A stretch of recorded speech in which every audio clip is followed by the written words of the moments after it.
Hello students, आज हमारा topic है electric dipole. It is an arrangement in which two equal and opposite charges separated by very small distance. इसका मतलब क्या है? यहाँ पर दो चार्जेस होते हैं। मैं आपको अलग से भी डायग्राम बनाकर बता देता हूँ। तो एक चार्ज कैसा होता है? नेगेटिव होता है, और दूसरा चार्ज कैसा होता है? पॉजिटिव होता है। तो ये अगर पॉजिटिव वाला 1 कूलम है, लेट्स सपोज, तो नेगेटिव वाला -1 कूलम होना चाहिए। तो दैट मीन्स ये इक्वल होना चाहिए, और अपोजिट इन नेचर, मतलब एक पॉजिटिव है तो एक नेगेटिव। और जो इनके बीच का सेपरेशन होना चाहिए वो बहुत ही कम होना चाहिए, मतलब कुछ आप ऐसा बोल सकते हो कि कुछ मिलीमीटर्स में है या माइक्रोमीटर्स में, ठीक है। और ये जो डिस्टेंस होता है इसको हम 2L बोलते हैं। दैट मीन्स पॉजिटिव चार्ज और नेगेटिव चार्ज के बीच का जो डिस्टेंस होता है इसको हम 2L के इक्वल लेते हैं। अब 2L ही लेने का रीजन क्या है? L भी ले सकते थे। एक्चुअली इसका जो सेंटर होगा, यहाँ पर जो इसका सेंटर होगा उससे दोनों साइड L डिस्टेंस रहेगा। तो जब भी हम कोई डेरिवेशन सॉल्व करेंगे आगे, तो डिस्टेंसेस हमें इसके सेंटर से लेना पड़ेगा। इसलिए हम सेंटर से ही दोनों को L डिस्टेंस पर कंसीडर करते हैं। तो ये जो अरेंजमेंट है इसको हम बोलते हैं इलेक्ट्रिक डायपोल। आगे जब मैग्नेटिक चैप्टर में जाएंगे तो वहां पर इसी टाइप का हमें कुछ मैग्नेटिक डायपोल देखने को मिलेगा। अब इसी से रिलेटेड एक और वर्ड आता है जो कि हमारा होता है इलेक्ट्रिक डायपोल मूवमेंट। ठीक है, बच्चे इसको बहुत बार मूवमेंट लिख देते हैं। मूवमेंट नहीं है, वो मूवमेंट है, MOMENT। इसको हम P वेक्टर से डिनोट करते हैं। उसी डायग्राम में मैं आपको समझाता हूँ। पहले मैं डेफिनेशन बता दूं आपको। It measures the strength of electric dipole. मतलब ये क्या बता रहा है कि जो हमारा इलेक्ट्रिक डायपोल है उसकी कितनी स्ट्रेंथ है, ठीक है, कितना वो स्ट्रॉन्ग है। या अगर हम दो इलेक्ट्रिक डायपोल को कंपेयर करें तो ये बता पाए कि कौन सा वाला ज्यादा अच्छा इलेक्ट्रिक डायपोल है, कौन सा ज्यादा स्ट्रॉन्ग डायपोल है। तो इसका जो मैग्नीट्यूड होता है, मतलब जिसकी वैल्यू है, वो होती है, it is given by product of positive charge. इसमें जो पॉजिटिव चार्ज है उसकी वैल्यू, ये वाला, एंड डायपोल लेंथ। तो ये जो लेंथ है ना 2L, इसको बोलते हैं डायपोल लेंथ। तो बड़ा सिंपल सा फॉर्मूला है इसका। P जो है इलेक्ट्रिक डायपोल मूवमेंट, इसको हम लिखते हैं positive charge multiply dipole length, मतलब 2L। ठीक है, अभी आपने जैसे यहाँ देखा होगा ध्यान से कि मैंने वेक्टर साइन लगाया हुआ है यहाँ पर। ठीक है, तो वेक्टर है तो उसका डायरेक्शन भी होगा। तो आपको डायरेक्शन बता देते हैं। तो उसका डायरेक्शन जो है वो हमेशा कहाँ से कहाँ होता है? Negative to positive. That mean this is the direction of electric dipole movement. अब जैसे कि ये वेक्टर है तो अभी जो फॉर्मूला लिखा हमने ये तो स्केलर फॉर्म में है। तो वेक्टर फॉर्म में लिखने के लिए आपको इस पर क्या करना है? एक वेक्टर का साइन लगा देना है, फिर लिखना है Q। अब Q जो है हमारा चार्ज, वो तो स्केलर होता है तो इस पर तो आप वेक्टर लगा नहीं सकते हो।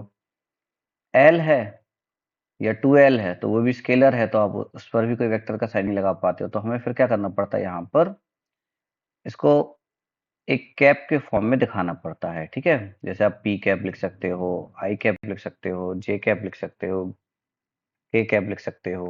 ओके, तो अभी यहाँ पर डिफाइन तो है नहीं कि ये एक्स डायरेक्शन में ही है। अभी आपको देखने में लग रहा होगा, लेकिन जब तक हमें कोऑर्डिनेट्स नहीं बताए हैं तो हम बता नहीं सकते ना कि ये एक्स में है या वाई में है या जेड में है। तो डायग्राम के हिसाब से तो अभी आप आई कैप लिख सकते हो, लेकिन इन जनरल हमें जब तक नहीं पता तो हम पी कैप लिख देते हैं, और जैसे डिफाइन हो जाए तो फिर आप उसको एक्स के हिसाब से आई कैप, वाई के हिसाब से जे कैप और जेड के हिसाब से के कैप लिख सकते हो।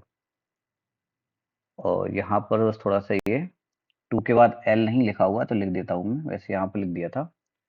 तो वही जो चीज़ अभी आपको बताई है वापस से बताता हूँ मैं। It is a vector quantity, vector quantity है। बहुत बार वेक्टर का साइन लगाया हमने यहाँ पर, आपने देखा होगा। And its direction is always from negative to positive charge. Direction क्या होगा? हमेशा नेगेटिव से पॉजिटिव। ठीक है, यही डायग्राम है जो अभी आपको बनाकर बताया। इसमें आपसे पूछते हैं कि वो इसकी जो एसआई यूनिट है वो क्या है। ठीक है, तो आप देख सकते हो कि जो इसकी एसआई यूनिट है फॉर्मूले के हिसाब से वो क्या बनेगी, चार्ज। चार्ज की यूनिट क्या हो जाएगी, कूलम, और लेंथ मीटर। बच्चे थोड़ी सी गलती क्या करते हैं, इसमें बच्चे करते हैं कि उनको लगता है कि 2L लिखा है तो वो मीटर स्क्वायर लिख देते हैं, तो मीटर स्क्वायर नहीं लिखना होता है वहां पर। मीटर स्क्वायर एरिया की यूनिट होती है। ठीक है, तो एरिया नहीं है, ये लेंथ है। तो अगर आप 2L को कुछ लिखोगे भी, मान लो 10 सेंटीमीटर भी लिखोगे, तो है तो एक ही बात ना, सेंटीमीटर। या आप इसको 10⁻⁻⁴ मीटर भी लिखोगे तो मीटर एक ही बार तो लिखोगे ना, मीटर का स्क्वायर तो लिखोगे नहीं। तो ये हो जाएगा सेंटीमीटर, ये सी का मतलब कूलम और एम का मतलब मीटर। अब इसमें जो एक क्वेश्चन आपको बन सकता है वो ये बन सकता है कि इसकी प्रैक्टिकल यूनिट इसकी क्या है। ठीक है, या हम बोल सकते हैं कि प्रैक्टिस यूनिट क्या है इसकी, जो मेनली यूज होती है, तो वो होती है डी बे। ठीक है, तो इसकी जो प्रैक्टिस यूनिट है वो है डी बे। अब इसी से रिलेटेड एक और चीज समझ लेते हैं, वो है डायपोल फील्ड। डायपोल फील्ड का मतलब क्या होता है, देखो डायपोल का मतलब क्या है, ये भी हमने सीखा कि जो हमारा इलेक्ट्रिक डायपोल है वो, ठीक है, तो वो कितनी इलेक्ट्रिक फील्ड बना रहा है। डायपोल है तो वो देखो कहीं ना कहीं फील्ड तो बनाएगा। यहाँ पॉजिटिव चार्ज है, यहाँ नेगेटिव चार्ज है, आप किसी भी एक पॉइंट पर फील्ड निकालना चाहोगे तो पॉजिटिव वाला कुछ फील्ड बनाएगा E1, कुछ नेगेटिव वाला फील्ड बनाएगा E2। उनका कुछ ना कुछ रिजल्टेंट बनेगा, कहीं कहीं पर आपको जीरो मिल सकती है, लेकिन मैक्सिमम जगह पर आपको कुछ ना कुछ वैल्यू मिलती रहेगी।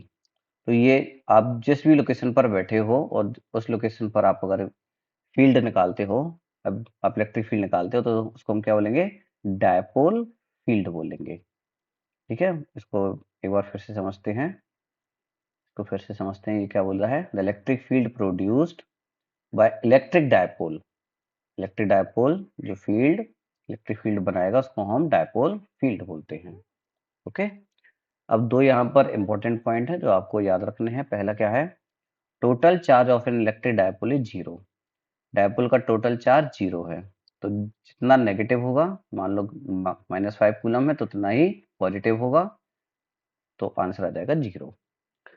अब इसका हम सेकंड पॉइंट भी समझ लेते हैं। सेकंड पॉइंट ये बोल रहा है, electric field of an electric dipole is not change for shorter distance. अगर आप छोटे डिस्टेंस के लिए आप इसकी इलेक्ट्रिक फील्ड को निकालते हो तो वो ज़्यादा चेंज नहीं होगी। ठीक है, जैसे आप यहाँ निकालो या यहाँ निकालो या यहाँ निकालो, डायरेक्शन के हिसाब से चेंज होगी, लेकिन उसका जो मैग्नीट्यूड है वो ज़्यादा चेंज नहीं होगा। दूर होने पर आपको इसके रिजल्ट बहुत अच्छे देखने को मिलेंगे।